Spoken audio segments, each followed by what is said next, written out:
तो जैसे कि पिछली वीडियो में हम लोगों ने काफी सारी एनिमे एंड मांगा न्यूज के बारे में बात किया था, बट पिछली वीडियो में मैंने बहुत सारी एनिमे एंड मांगा न्यूज को स्किप कर दिया था, जो आज की वीडियो में मैं कवर करूंगा, जहां पे हम लोग ब्लैक क्लोवर सीजन 5 एंड साथ ही में अपने सोलो लेवलिंग की मूवी और भी यहाँ पे मांगा न्यूज है, जिसके बारे में आज हम लोग डिटेल में बात करेंगे। तो यहाँ पे ज्यादा टाइम वेस्ट ना करते हुए एक एक करके न्यूज के बारे में बात करना स्टार्ट करें। तो यहाँ पे सबसे पहले स्टार्ट करते हैं अपने मांगा न्यूज के साथ, क्योंकि मांगा को लेकर जो सबसे पहले न्यूज निकल कर आई है वो यहाँ पे माई ड्रेस अप डार्लिंग की मांगा को लेकर है। और जैसे कि आप लोग पता होगा कि ये मांगा तो पिछले साल ही एंड हो गई थी, बट गेस व्हाट, यहाँ पे माई ड्रेस अप डार्लिंग की मांगा को यहाँ पे वन शॉट मांगा मिलने वाली है, जिसका नाम होने वाला है माई ड्रेस अप डार्लिंग जोजो एंड ही वन शॉट मांगा रिलीज होने वाली है अक्टूबर 2026 में। बाकी इसके अलावा यहाँ पे एक और क्रेजी न्यूज के बारे में बात करें सो वो आता है तेजुका अवार्ड्स 2026 को लेकर, जो बेसिकली एक अवार्ड शो है जो शोनेन जंप वाले बहुत सारे न्यू मांगाकास के लिए करते हैं। एंड इस अवार्ड शो के अंदर बेसिकली जो न्यू मांगाकास होते हैं उनको यहाँ पे अवार्ड मिलता है। तो इसी को लेकर शोनेन जंप ने ऐसा काम किया है जिसको देखने बाद काफी सारे लोग गुस्से में। एंड बेसिकली हुआ क्या है, तो यहाँ पे जो तेजुका अवार्ड्स 2026 के जो जजेस है उनमें यहाँ पे शोनेन जंप ने 5 मांगाकास को चूज किया है जो इस अवार्ड शो में जज का काम करेंगे। जिसमें पहले आता है इचिरो ओडा, जो ऑब्वियसली बात थी कि इनका नाम तो होना ही था। फिर उसके बाद है गिगी अकुतामी, फिर उसके बाद कोहे होरिकोशी एंड फिर उसके बाद चौथे मांगाका का नाम है यूसुई मात्सुई। जिसमें यहाँ पे फोर्थ मांगाका का नाम सुनते तक तो सही लगता है, बट फिर आता है यहाँ पे फिफ्थ मांगाका जो है नोबुहिरो वात्सुकी, जिनको यहाँ पे शोनेन जंप ने इस अवार्ड शो के लिए जज के तौर पे हायर किया है। इस पे अगर आप लोग इस इंसान के बारे में नहीं जानते हो तो मैं बता दूं कि ये वही इंसान है जिन्होंने यहाँ पे रोरुनी किंशिन के मांगा को लिखा है। एंड हाँ, मैं जानता हूँ कि इस सीरीज के काफी सारे लोग फैन हैं एंड ये सीरीज एक्चुअली में अच्छी भी है, बट यहाँ पे इसके मांगाका भी अगर इतने अच्छे होते तो शायद लोग इनको पसंद भी करते। बट जो रोरुनी किंशिन के जो ऑथर है वात्सुकी, वो 2017 में ही अरेस्ट हो चुके हैं पेडोफाइल के केस की वजह से। और हाँ, ये भी एक पेडोफाइल है जो लोग चाहते थे कि शोनेन जंप वाले इसको लात मार के निकाल दे, बट ये एक्चुअली में काफी बड़े मांगाका है। तो यहाँ पे शोनेन जंप ने इनको बाहर तो नहीं निकाला है, ऊपर से इनको 2026 के तेजुका अवार्ड में एज अ जज फिर से बुला लिया है, जो ये नया नहीं है। पिछले साल के भी अवार्ड शो में इनको ही जज बनाया गया था और इस साल भी यहाँ पे शोनेन जंप वाले इस चीज को कंटिन्यू कर रहे हैं, जिसकी वजह से एनिमे कम्युनिटी में बहुत सारे लोग ही गुस्से में हैं। इनका गुस्सा शांत होगा या नहीं उसके बारे में मैं तो कुछ नहीं कह सकता हूँ, तो आप लोग अपना ओपिनियन शेयर कर सकते हो। अब वैसे इसके बाद नेक्स्ट मांगा अपडेट के बारे में बात करें तो वो आता है जुजुत्सु काइसेन मॉडुलो की मांगा को लेकर। एंड हाँ, जैसे कि मैं पिछली वीडियो में ही बात कर रहा था कि मॉडुलो की मांगा एंड हो जाएगी। सो हाँ, फाइनली इसकी मांगा अब एंड हो चुकी है, जहाँ पे जीजीके मॉडुलो की जो मांगा है वो अपने 25th चैप्टर के साथ वीकली शोनेन जंप इशू 15 में एंड हो गई। और अब इसी को लेकर मैं जानता हूँ कि आप लोगों को एंडिंग को लेकर भी सवाल होगा, एंड थंबनेल पर तो मैंने इसको वर्स्ट एंडिंग का ही टाइटल दे दिया है। तो यहाँ पे वर्स्ट एंडिंग मैं यहाँ पे नहीं बोल रहा हूँ, बट हाँ, यहाँ पे बहुत सारे जीजीके फैंस का मानना है, क्योंकि यहाँ पे काफी सारे लोगों को ये एंडिंग अच्छी लगी और बहुत सारे लोगों को ये एंडिंग अच्छी नहीं भी लगी। बिकॉज बेसिकली हम लोग को जो फाइनल चैप्टर देखने को मिला उसके अंदर हम लोग को दिखाया जाता है कि नोबारा, टोडो और साथ ही में उई उई, यही लोग ओजी कास्ट के नाम पे जिंदा थे मॉडुलो की मांगा में। बाकी जो अपना मेगोमी है उसका यहाँ पे रेस्ट इन पीस हो गया। जिस पर हाँ, मुझे लगा था कि मेगोमी में सबसे ज्यादा पोटेंशियल है, बट वो पोटेंशियल शायद हम लोग को अगले जन्म में ही देखने मिलेगा। और हालांकि इसके बाद यहाँ पे यूका का जो कैंसर था वो भी यहाँ पे अब चला गया है, तो यहाँ पे यूका अपनी लाइफ को आराम से जी सकती है। बाकी यूजी ने यहाँ पे साफ साफ बोल दिया है कि उसके डेथ के बाद यहाँ पे वो एक कर्स ऑब्जेक्ट बन जाएगा। एंड बेसिकली लास्ट चैप्टर के अंदर ये कंफर्म किया जा चुका है कि जो सॉर्सरर्स हैं वो अब पूरी तरीके से खत्म हो जाएंगे एंड अब कोई भी सॉर्सरर पैदा नहीं होगा, जो मेरे हिसाब से तो काफी ओपन एंडिंग हमें देखने मिली है। एंड फ्यूचर में इसके ऊपर सीक्वल बनाया जा सकता है। बट यहाँ पे इसके अलावा हम लोगों को यूजी का पूरा लुक देखने मिला, जो सच कहूँ तो मुझे काफी ज्यादा कमाल का लगा। मतलब यूजी लिटरली यहाँ पे 80 साल से ज्यादा की एज का है, बट फिर भी बंदा यहाँ पे हैंडसम हुए जा रहा है। सो मेरा यहाँ पे ओवरऑल ओपिनियन तो ये है कि जुजुत्सु काइसेन मॉडुलो मांगा की जो एंडिंग है वो यहाँ पे एक्चुअली में ठीक है।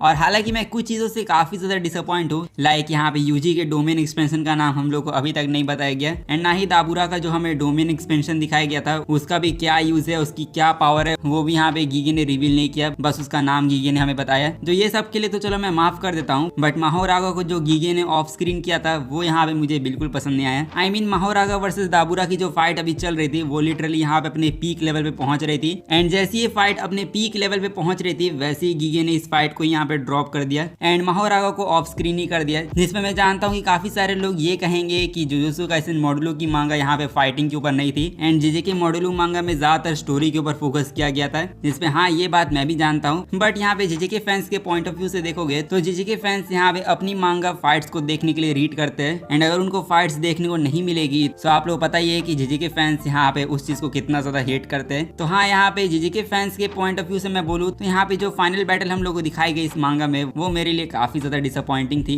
बट हाँ, जो गीगी ने हमें एंडिंग दी है जेजेके मॉड्यूलो मांगा में, वो डेफिनेटली जेजेके मांगा की जो पहले की एंडिंग थी उससे यहाँ पे फार बेटर है। एंड हाँ, मॉड्यूलो की एंडिंग मुझे जेजेके की एंडिंग से बेटर लगी। इस पे ये सिर्फ मेरा पर्सनल ओपिनियन है। यहाँ पे आप लोग चाहो तो मेरे ओपिनियन से डिसएग्री भी कर सकते हो। बट एनीवेज, आप लोग को जुजुत्सु काइसेन मॉड्यूलो की मांगा कैसी लगी, आप लोग इसको कितना रेट करोगे, वो सब आप लोग कमेंट में जाके बता सकते हो। बाकी जैसे कि हम लोग बात कर रहे थे कि इसकी एंडिंग कितनी ज्यादा ओपन थी, तो हो सकता है कि इसके फाइनल वॉल्यूम के अंदर हम लोग को इसका एपिलॉग भी देखने मिल जाए, जैसा जेजेके की मांगा में हमें देखने मिला था। जो यहाँ पे कंफर्म तो नहीं है, बट हाँ ये कंफर्म है कि जेजेके मॉड्यूलो की मांगा का जो फाइनल वॉल्यूम होने वाला है यानी वॉल्यूम 3, वो यहाँ पे मई 2026 में रिलीज होगा। जो चलो देखते हैं अब एपिलॉग वगैरह देखने मिलता है या नहीं। बाकी अब मांगा न्यूज से हटकर अब हम लोग बात करें अपने एनिमे अपडेट्स के बारे में, तो सबसे पहले जो न्यूज निकल कर आती है वो आती है अपने क्योतो एनिमेशन को लेकर, जिनको लेकर यहाँ पे कुछ अच्छी न्यूज निकल कर नहीं आई है। बिकॉज क्योतो एनिमेशन के वो प्रेसिडेंट जो यहाँ पे तब से प्रेसिडेंट थे जब ये स्टूडियो बना था 1985 में, तो वही प्रेसिडेंट जिनका नाम था हिडेकी हत्ता, तो वो सैडली अब इस दुनिया में नहीं रहे, क्योंकि 76 की एज में वो हमें छोड़ के चल बसे। जिसपे हाँ, इनके लिए आप लोग रेस्ट इन पीस कमेंट में बोल सकते हो। बट हाँ, अब इनके जाने के बाद अब सवाल आता है कि क्योतो एनिमेशन का प्रेसिडेंट कौन होगा। तो क्योतो एनिमेशन के जो न्यू प्रेसिडेंट होने वाले उनको भी यहाँ पे सिलेक्ट किया जा चुका है, जहाँ पे हिडेकी हत्ता के जो सबसे बड़े बेटे थे जिनका नाम है शिनिचिरो हत्ता, तो वही क्योतो एनिमेशन के ऑफिशियली तौर पे अनाउंस किए जा चुके हैं कि अब यही प्रेसिडेंट होंगे, या फिर यूं कहूं सीईओ। जो यहाँ पे क्योतो एनिमेशन के प्रेसिडेंट बनने से पहले भी क्योतो एनिमेशन के काफी सारे एनिमेस पे काम कर चुके हैं। लाइक एज अ प्रोड्यूसर इन्होंने city the animation and violet evergarden anime पे काम किया है। फिर उसके बाद प्रोडक्शन मैनेजर के तौर पे इन्होंने बहुत सारे एनिमेस के ऊपर काम किया है क्योतो एनिमेशन में। तो मेरे हिसाब से तो क्योतो एनिमेशन के जो प्रेसिडेंट बने हैं वो मेरे हिसाब से तो परफेक्ट डिसीजन है। बट एनीवेज, इसके बाद यहाँ पे नेक्स्ट अपडेट के बारे में बात करें तो वो आता है अपने ब्लैक क्लोवर को लेकर, जिसको लेकर यहाँ पे आप लोग अपडेट के बारे में पूछ रहे थे कि ब्लैक क्लोवर को लेकर अपडेट हमें कब तक मिलेगा। सो फाइनली ब्लैक क्लोवर का सीजन 2 या फिर यूं कहूं सीजन 5, उसको लेकर हमारे पास काफी बड़ी न्यूज निकल कर आ चुकी है। जहाँ पे ब्लैक क्लोवर का सीजन 2 कब तक ड्रॉप होगा उसके बारे में कोई आइडिया तो नहीं है, बट हाँ ये जरूर बताया गया है कि ब्लैक क्लोवर का जो सीजन 2 होने वाला है उसके एपिसोड 1 के अंदर हमें 4 चैप्टर को अडेप्ट करते हुए दिखाया जाएगा। तो यहाँ से अंदाजा लगाया जा रहा है कि ब्लैक क्लोवर का जो सीजन 2 होने वाला है उसमें यहाँ पे जितने भी एपिसोड होंगे उनमें शायद 3 या 4 चैप्टर को अडेप्ट किया जाए। जो मेरे हिसाब से तो ये पेसिंग सही होगी, क्योंकि ब्लैक क्लोवर के जो पहले के सीजन थे उसमें यहाँ पे पेसिंग में कंसिस्टेंसी नहीं थी। तो लोग यहाँ पे ये कह रहे हैं कि इस बार हमें कंसिस्टेंट पेसिंग देखने को मिलेगी ब्लैक क्लोवर में। हाँ, सिर्फ पेसिंग ही अच्छी देखने नहीं मिलेगी, यहाँ पे ब्लैक क्लोवर के सीजन 2 में हमें गॉड टियर एनिमेशन क्वालिटी भी देखने को मिलेगी। जो मेरे हिसाब से ब्लैक क्लोवर के फैंस शायद इसी चीज की डिमांड कर रहे थे, जो फाइनली उनको न्यू सीजन में देखने को मिलेगी। और हालांकि ये तो नहीं बताया गया है कि ब्लैक क्लोवर के अंदर कितने एपिसोड होंगे, बट अभी तक हमारे पास जो अपडेट्स निकल कर आए उसके अकॉर्डिंग ब्लैक क्लोवर सीजन 5 के अंदर जो आस्था वर्सेस एंशिएंट डीमन की फाइट होने वाली है वो इस सीरीज की अभी तक की बेस्ट एनिमेटेड फाइट होने वाली है। सो हाँ, देख के लगता है कि ब्लैक क्लोवर यहाँ पे हमारी सोच से भी ज्यादा पीक जाने वाला है। जिसपे ब्लैक क्लोवर का ये जो सीजन 2 या फिर यूं कहूं जो सीजन 5 है वो कब तक ड्रॉप होगा उसको लेकर अपडेट तो नहीं है, बट हाँ अक्टूबर में आप लोग गेस कर सकते हो कि अक्टूबर तक हमें ये देखने मिल जाए। अब हालांकि यहाँ पे ब्लैक क्लोवर से हटके अब हम लोग बात करें यहाँ पे सोलो लेवलिंग के बारे में, जिसको लेकर यहाँ पे कुछ खास बड़ी न्यूज तो निकल कर नहीं आई है। बट हाँ, जैसे कि मैंने आपको बताया था कि सोलो लेवलिंग की एक मूवी आने वाली है जिसके ऊपर यहाँ पे काफी स्लो वर्क हो रहा था, बट फाइनली यहाँ पे जो लीकर्स है उनके अकॉर्डिंग यहाँ पे सोलो लेवलिंग की मूवी का जो स्क्रिप्ट है वो कंप्लीट हो चुका है। एंड अब जैसे ही प्रोडक्शन स्टाफ मेंबर्स फ्री हो जाएंगे वैसे ही वो लोग सोलो लेवलिंग की मूवी पर काम करना स्टार्ट कर देंगे। एंड इसी को लेकर कहा भी जा रहा है कि सोलो लेवलिंग की जो मूवी होने वाली है वो सिर्फ नॉन कैनन कंटेंट को अडेप्ट नहीं करेगी, वो साथ में कार्टून का जो टेम्पल आर्क था उसको भी यहाँ पे मूवी के अंदर अडेप्ट करने वाली है। बट हाँ, ये सारी चीजें सिर्फ स्पेकुलेशन है, यहाँ पे अभी तक कोई ऑफिशियल अपडेट निकल कर नहीं आया है। तो मेरे हिसाब से हमें ऑफिशियल अपडेट का ही वेट करना होगा।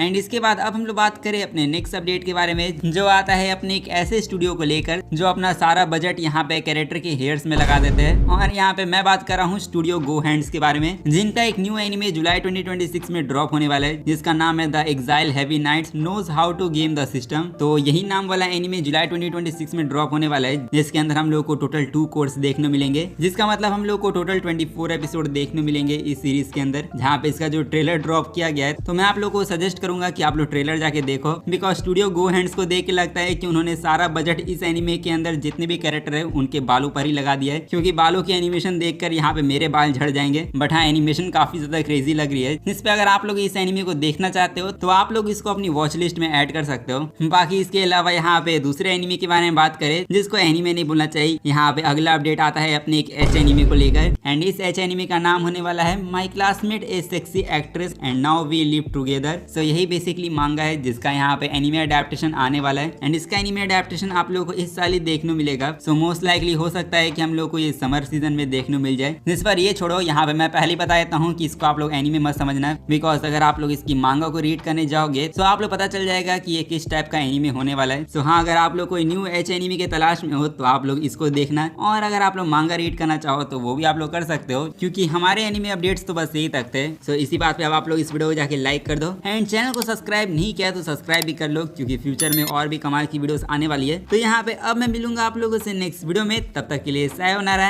And peace out.